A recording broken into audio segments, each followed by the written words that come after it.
Hey folks, it's Nathan, the son of Celluloid, back, and here we have Nick Principe, Chrome Skull himself, man. How you doing? Hey, I don't know, cool. Enjoying the con? Yeah, you know, it's the last day. Sundays are always just a little bit slower, but it's always cool. It's going to be good to get home, but it's good to bring yourself that close to death for a few days in a row. Take life, live death. Dragging ass today, too. I understand. Sure, yeah. Now, Chrome Skull, of course, is like one of the most recent great slashers. There's not a lot of real iconic characters coming out these days. Sure. What were you inspired by anyone else's slasher characters? Did you just delve into the psychological aspects of the character to come up with the, characterization?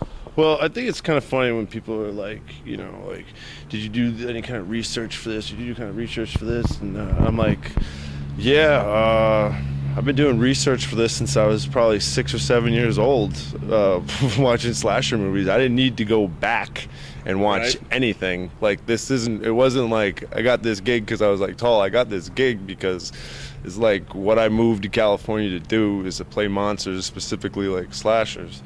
And I was just so blessed for it to happen fairly quick. So who was your favorite slasher growing up?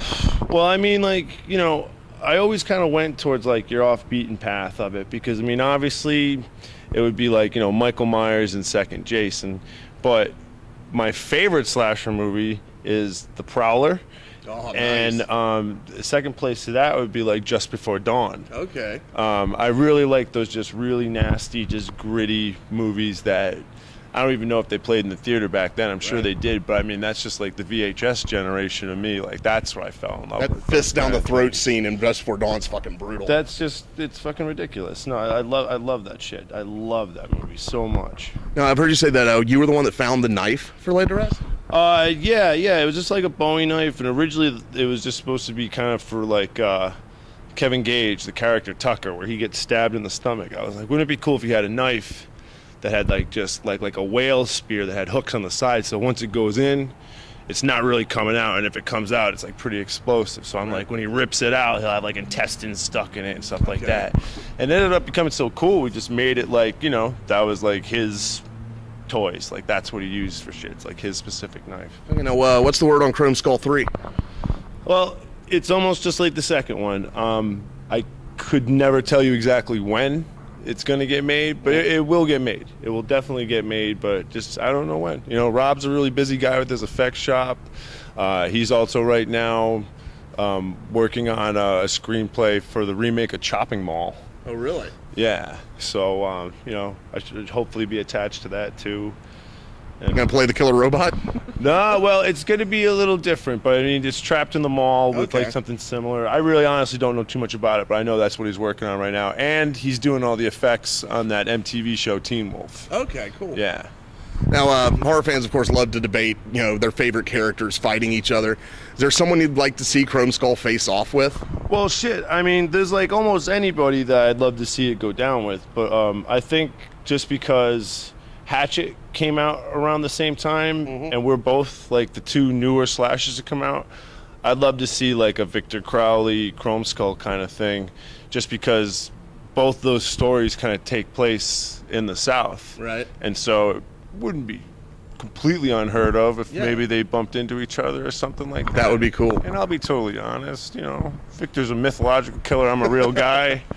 Probably wouldn't work out well for me in the end, but, I'll kill that fucking Scream ghost, though. He's punk. Those little kids. Take him out. Take them all out, yeah. Now, it's funny you mentioned Hatchet. That was actually my next question, because you were one of the hunters in Hatchet 2. Yep. What was filming that whole scene with the insane amount of cameos like? Well, I mean, it was just funny. I mean, they were just, like, shipping us in, like bulk quantity. Adam's been a good friend for a long time, and he's got a lot of friends and this stuff, and he just basically brought in a lot of his friends, and for like the 2 days that we were there, it was just a shitload of hanging out and in costume and getting beat up for a little. Well, I got beat up a bunch, but Now you played a very different character in a flick called Summer of Massacre. Oh God! And you got to work with Brink Stevens, which had to be cool. What was making that movie like? Well, Brink is just a sweetheart, and it was really cool because she got to play my mom in it, you know, and. The guy Joe is directing. He's like, well, I have 2 parts that are up for you if you'd like. He goes, one, it's a mass killer, and I'm like, not interested. And he goes, the other one's a retarded woman. I'm like, let me read it. So I saw it and I was just like, I'll definitely. I did it just for the experience. You know, it's something I show my friends, like clown on and stuff. I guess the movie's doing okay and stuff. But I mean, like, and no offense to Joe, he's a beautiful human being. I love him with all my heart.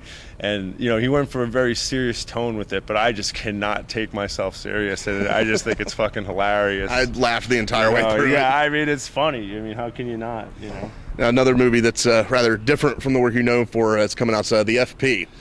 So I watched the trailer for that, and I guess my only question would be, what the hell is that about? Okay, well, the FP stands for Fraser Park, which is an actual city outside of Los Angeles up in the mountains. Right.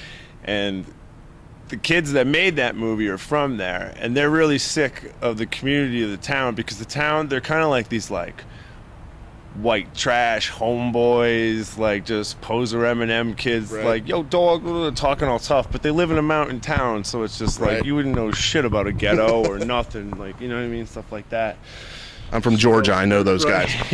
So they made a movie which took that style of dress, mixed it with Mad Max, and we took every single action movie cliche, and instead of fight scenes, they're Dance Dance Revolution matches.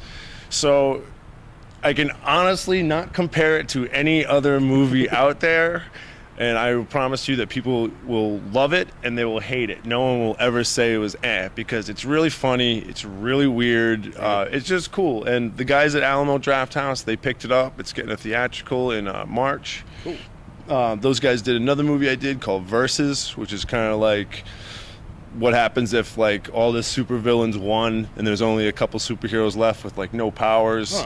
And I play one of the supervillains. That's pretty cool. It's called Versus. And then one movie that I'm really proud of that comes out in May is called Madison County. You play Damien in that. Yeah, the slasher film. That's finally getting released in May. Had a lot of problems with the distribution because the director, I think he felt like he was getting like a bum end of the stick because it's his first film and things like that. But I mean, I'll tell you right now, don't expect the giant caliber of kills from Laid to Rest. Right. But I can promise you an awesome fucking slasher movie of kids stuck in the woods, like hillbilly kind of horror or whatever. Nice. And the big thing that really drew me to that was none of that movie takes place at night. All the kills and all the chase scenes and all the fear takes place during like the safety of daylight. Oh, and the cool thing was like where we were working there, cell phones don't fucking work. Nice. There's no one around. Like if someone was chasing you down out there, you're on your own. Yeah, like totally, you know? So I mean that's gonna be really, really cool. I think fans are gonna really, really dig that. And I don't know, anybody that like knows me, I won't ever promote anything that I haven't already seen and that I enjoy. Okay. You know, and so that's good policy. like Madison County, like the movie's cool. I give it my thumbs up, so I hope other people like it. But you know, if you don't like it, you don't like it. It's cool. Cool. I don't really care. Now, one last question: do you have a favorite kill you have done in a movie?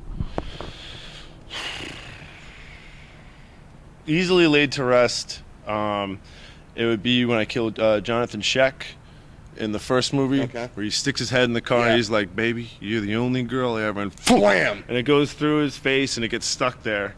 And when he hits his head once and hits it twice, and it comes right off and the face just drops. Like that was, there's like no CG to that whatsoever. That was all practical.